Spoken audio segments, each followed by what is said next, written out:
Destini 125C design amasung stylish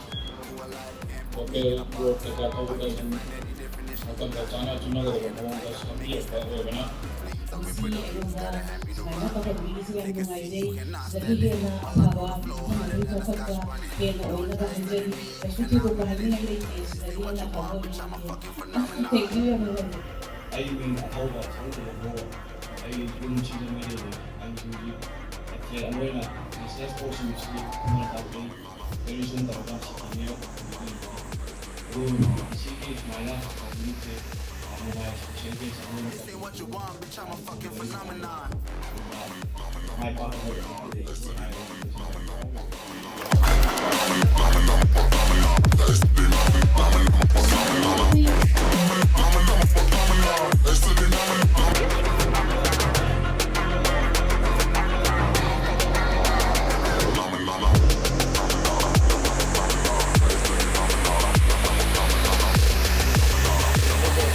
This ain't what you want, bitch, I'm a fucking phenomenon.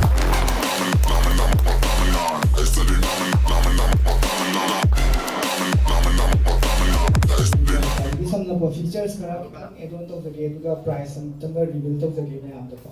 So basically, Destini 125C third version Destini 2018 first version launched in the year 2022. Destini X take and a second version of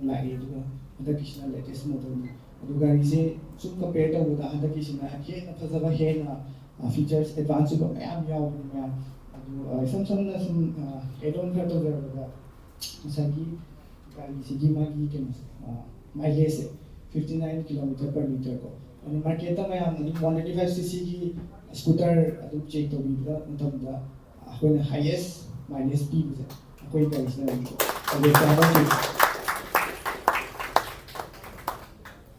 Next, DRL ko, daytime running night question. She's a top scooter, but this is one of the first industry of 125 segment.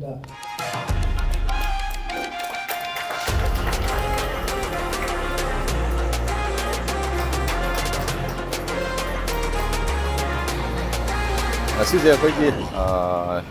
hero gi go gari launching program ha tare hero gi silai dai mang do ui gari sini ba Destini 125 sigi matang na si habit basic habit yang kana di haidi na to roi ge prai sigi details review dai fazana picture age go ado ngasi gi di habit launching program gi yaw la ko na habit yam da habit basic kitang di hai jar ke silai jare go I gari si variant makal ahum da Leiba VX 7 ZX 7 ZX plus 7 is my Leiba ado showroom jige contact details wise description da hapsara mage aduga mayam na haiba gari si interest lei biraga di sidum holder tan bi ya gani ko ado yengje I habit su matam tang haijara age ado si dina juji lejina koi keno da ne Eastern Motor Hero masih launch tabai program ni kan niwa ada price sudum honge X showroom da 86,426 ko ilai je Destini 125 da do sigi magi segment da dum sigari sedum price price gi yeng na bada dum ya bra ni khali ko ado mangi tongan ba unique feature khara dum hajar ke sida da khoi diamond cut alloy sida diamond cut adum la ani ko aduga adu tear anima khoi gi Magi size se 12 inch sa hatuti hanadi 10 lakh wa yaw jiti 12 to loila ego aduga magi look se dum to an dum yamna gari se retro design da yamna matam ga chuno mong da seme ego yeng to eida DRL yawre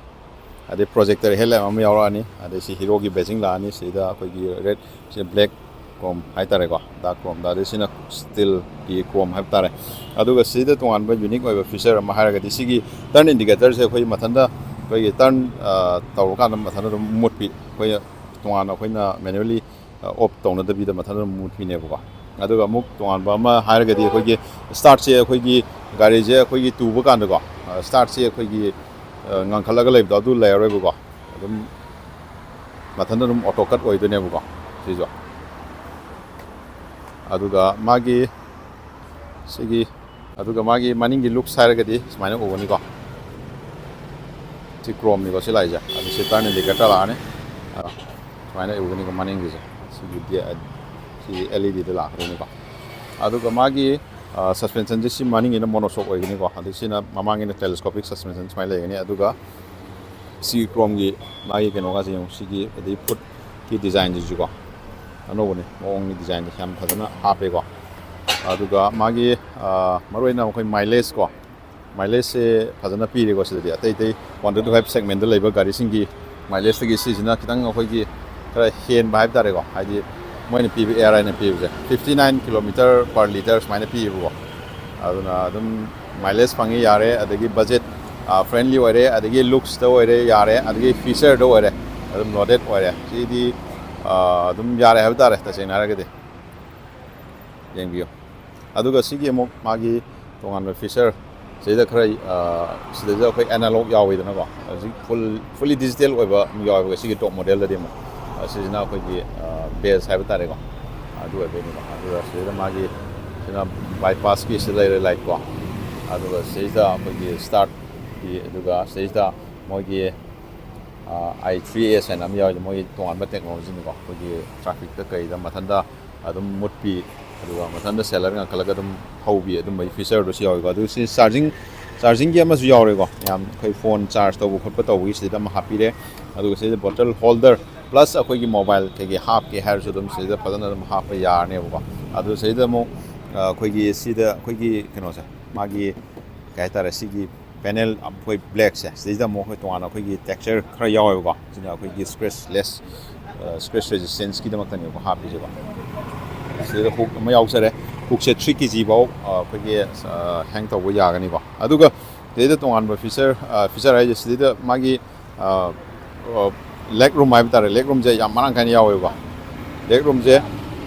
ꯁꯤ ꯌꯦꯡꯉꯣ ꯇꯣ ꯁꯤ ꯌꯥꯝ ꯐꯖꯅ ꯎꯔꯦꯀꯣ ꯑꯩꯈꯣꯏ ꯏꯁꯤꯡ ꯕꯣꯇꯜ 20 litre ꯕꯣꯇꯜꯒꯗꯤ ꯏꯔꯥꯏ ꯂꯥꯏꯅ ꯑꯗꯨꯝ ꯊꯝꯃꯒ ꯑꯗꯨꯝ ꯄꯨꯔꯒ ꯆꯠꯄꯒꯤ ꯌꯥꯕꯒꯤ ꯈꯨꯗꯣꯡꯆꯥꯕꯁꯨ ꯑꯗꯨꯝ ꯂꯩꯔꯦ ꯑꯗꯨꯒꯤ ꯃꯊꯛꯇ ꯑꯃꯨꯛ ꯑꯩꯈꯣꯏꯒꯤ ꯏꯟ ꯗ ꯁꯦꯒꯃꯦꯟ ꯍꯥꯏꯕ ꯇꯥꯔꯦ ꯃꯥꯒꯤ ꯁꯤꯒꯤ ꯁꯤꯠꯀꯤ ꯃꯥꯒꯤ ꯀꯩꯅꯣꯁꯦ ꯁꯥꯡꯕꯒꯤ ꯆꯥꯡꯁꯦ ꯁꯤꯁꯨ ꯐꯖꯅ ꯁꯥꯡꯉꯦꯕꯀꯣ ꯑꯗꯨꯅ ꯃꯤ ꯑꯅꯤ ꯑꯗꯨꯝ ꯃꯔꯥꯡ ꯀꯥꯏꯅ ꯌꯥꯝ ꯐꯖꯅ ꯐꯝꯕ ꯑꯗꯨꯝ ꯌꯥꯅꯤ ꯑꯗꯣ 3 ꯐꯝꯐꯥꯎꯗ ꯑꯗꯨꯝ ꯌꯥꯒꯅꯤ ꯍꯥꯏꯕꯅꯤ 3 ꯐꯝꯃꯣ ꯍꯥꯏꯕꯗꯤ ꯅꯠꯇꯦꯀꯣ ꯑꯗꯨꯒꯤ ꯀꯟꯗꯤꯁꯟꯐꯥꯎ ꯂꯩ ꯍꯥꯏꯕꯅꯤꯀꯣ ꯑꯗꯨꯒ ꯃꯥꯒꯤ ꯇꯦꯡ ꯀꯦꯄꯥꯁꯤꯇꯤ 5.3 ꯂꯤꯇꯔ ꯂꯩꯔꯦꯀꯣ ꯑꯗꯨꯒ ꯏꯟꯖꯤꯟꯁꯦ ꯃꯥꯁꯦ ꯀꯩꯅꯣꯅꯦ ꯐꯨꯜ ꯏꯟꯖꯦꯛꯇꯦꯗꯅꯤꯀꯣ ꯑꯗꯨꯒ ꯁꯤꯡꯒꯜ ꯁꯤꯂꯤꯟꯗꯔ ꯑꯗꯨꯒ ꯃꯥꯒꯤ ꯄꯋꯥꯔ ꯃꯥꯒꯤ CCꯁꯤꯅ 125 cc ꯑꯣꯏꯗꯣꯏꯅꯤꯀோ ꯑꯗꯨꯒ ꯃꯥꯒꯤ ꯄꯋꯥꯔ ꯑꯥꯎꯠꯄꯨꯠꯁꯤ나 9 bhp ꯑꯗꯨꯒ 10.4 ꯅ꯭ꯌꯨꯇꯟ ꯃꯤꯇꯔ ꯇꯣꯛ ꯑꯣꯏꯗꯣꯏꯅꯤꯀꯣ ꯔꯤꯐ꯭ꯂꯦꯛꯇꯔꯁꯨ ꯁꯤꯗ ꯑꯗꯨꯝ ꯌꯥꯎꯖꯔꯦꯀꯣ ꯑꯗꯣ ꯃꯥꯒꯤ ꯄ꯭ꯔꯥꯏꯁ ꯑꯗꯨꯝ ꯑꯩ ꯑꯗꯨꯝ ꯍꯥꯏꯖꯈ꯭ꯔꯦ ꯑꯦꯛꯁ ꯁꯣꯔꯨꯝꯗ ꯃꯥꯁꯦ 86,426 ꯁꯨꯃꯥꯏꯅ ꯂꯩꯒꯅꯤꯀꯣ ꯑꯗꯨꯒ ꯃꯥꯒꯤ ꯃꯅꯨꯡꯒꯤ ꯁ꯭ꯇꯣꯔꯦꯖ ꯑꯩ ꯍꯥꯏꯐꯦꯠ ꯌꯦꯡꯍꯟꯖꯔꯛꯀꯦ ꯌꯦꯡꯃꯤꯟꯅꯁꯤꯀꯣ ꯁ꯭ꯇꯣꯔꯦꯖ ꯀꯃꯥꯏꯅ ꯂꯩꯒꯦ ꯍꯥꯏꯕꯗꯣ ꯑꯗꯨꯒ ꯃꯥꯒꯤ ꯁꯤꯗꯒꯤ ꯁ꯭ꯇꯣꯔꯦꯖ ꯁꯤꯒꯤ ꯑꯣꯟ ꯇꯧꯗꯣꯏꯁꯦ ꯃꯥꯒꯤ ꯁꯣ ꯏꯒꯅꯤꯁꯟ ꯁꯤꯗꯒꯤꯀꯣ ꯑꯗꯨꯝ ꯍꯥꯡꯉꯛꯀꯗꯣꯏꯅꯤꯀꯣ ꯃꯥꯒꯤ ꯃꯜꯇꯤ ꯐꯪꯁꯟ ꯀꯤ ꯏꯟꯁꯔꯠ ꯇꯧꯕꯒꯤ ꯁꯤꯗ ꯑꯃ ꯌꯥꯎꯔꯤꯕ ꯁꯤꯒꯤꯁꯤꯅ ꯑꯩꯈꯣꯏꯒꯤ ꯇꯣꯞ ꯃꯣꯗꯦꯜꯗꯨꯅꯤꯀꯣ ꯇꯣꯞ ꯃꯣꯗꯦꯜ ꯃꯥꯁꯦ ꯑꯩꯈꯣꯏꯒꯤ ꯀꯂꯔꯁꯦ ꯇꯣꯞ ꯃꯣꯗꯦꯜꯗꯗꯤ ꯗꯨꯋꯦꯜ ꯇꯣꯟꯗ ꯂꯥꯛꯀꯅꯤꯀꯣ ꯑꯗꯨꯒ ꯄ꯭ꯂꯁ ꯁꯤꯗꯩꯗ ꯑꯩꯈꯣꯏꯒꯤ ꯄꯤꯊ꯭ꯔꯥꯏ ꯀꯂꯔ ꯕ꯭ꯔꯣꯟꯖ ꯀꯣꯇꯦꯠꯇ ꯂꯥꯛꯄ ꯁꯤꯗ ꯗꯦꯁꯇꯤꯅꯤ ꯍꯥꯏꯅ ꯑꯩꯈꯣꯏꯒꯤ ꯑꯃꯁꯨ ꯎꯔꯤꯑꯕ ꯃꯃꯤꯡꯁꯤ ꯌꯦꯡꯕꯗ ꯒꯥꯔꯤꯁꯦ ꯄ꯭ꯔꯤꯃꯤꯌꯝ ꯑꯣꯏꯕ ꯍꯥꯏꯕ ꯇꯥꯔꯦ ꯌꯦꯡꯕꯗ ꯌꯥꯝ ꯐꯖꯔꯦ ꯒꯥꯔꯤꯁꯦ ꯌꯦꯡꯕꯗꯀꯣ ꯑꯗꯣ ꯁꯤꯅ ꯑꯩꯈꯣꯏꯒꯤ DRL ꯀꯣ DRLꯁꯦ ꯌꯦꯡꯉꯣ ꯌꯥꯝ ꯊꯤꯅ ꯂꯥꯏꯠ ꯑꯣꯏꯅ ꯌꯥꯝ ꯐꯖꯅ ꯌꯥꯎꯋꯦꯕꯀꯣ ꯑꯗꯒꯤ LED ꯑꯗꯩ ꯄ꯭ꯔꯣꯖꯦꯛꯇꯔ ꯄꯨꯟꯅ ꯌꯥꯎꯔꯛꯑꯦꯕꯀꯣ ꯑꯗꯣ ꯃꯥꯒꯤ ꯁꯦꯞꯁꯤꯁꯨ ꯑꯩꯈꯣꯏ ꯁꯤꯒꯅꯦꯆꯔ ꯂꯥꯏꯠ ꯍꯥꯏꯕ ꯇꯥꯔꯦ ꯁꯨꯃꯥꯏꯅ ꯌꯥꯎꯋꯦ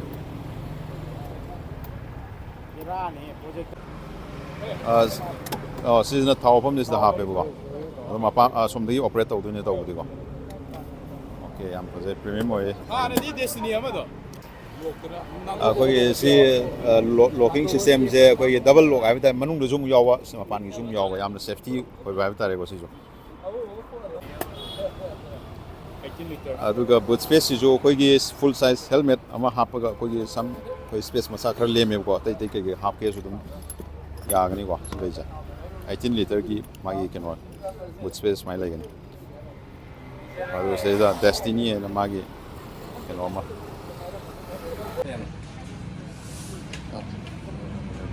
ꯀꯂꯔ ꯑꯣꯞꯁꯟꯁꯦ ꯁ꯭ꯋꯥꯏꯗ ꯑꯗꯣ ꯚꯤꯗꯤꯑꯣꯁꯦ ꯉꯁꯤꯒꯤꯗꯤ ꯁ꯭ꯋꯥꯏ ꯁꯨꯝ ꯂꯣꯏꯁꯤꯜꯂꯒꯦ ꯍꯌꯦꯡ ꯁꯤꯒꯤ ꯄꯨꯔꯥ ꯐꯨꯜ ꯑꯩ ꯔꯥꯏꯗꯤꯡ ꯔꯤꯚ꯭ꯌꯨꯒ ꯌꯥꯎꯅ ꯀꯣꯟꯅꯅ ꯑꯩ ꯐꯖꯅ ꯑꯃꯨꯛ ꯗꯤꯇꯦꯜꯁ ꯔꯤꯚ꯭ꯌꯨꯗ ꯑꯩ ꯐꯖꯅ ꯄꯤꯖꯔꯛꯑꯒꯦꯀꯣ